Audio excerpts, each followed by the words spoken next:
armed occupiers. Now in federal custody is 43-year-old Ryan Bundy. But long before this case, a Portland man knew him in a much different light. Fox 12's Jamie Wilson joins us live with that story. Jamie? Well, Ryan Bundy grew up as a very active member of the Mormon Church, and one local attorney actually did mission work with him. And now we can't believe that he's a suspect in a federal case.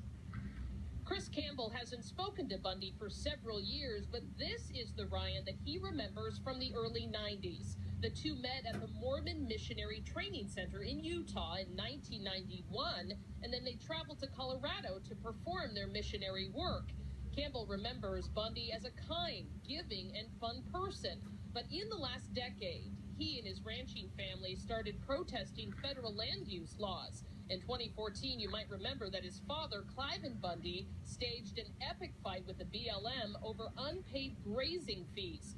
Campbell says seeing Bundy at the armed occupation in Burns and now in federal court is not something he would have ever expected from him. Well, I know that Ryan's political views and mine are pretty much black and white, and we have different life views, but, you know, the Ryan that I know, at least back then, he's no extremist fundamentalist. He's a normal, good guy with a very large heart that would give the shirt off his back to anyone.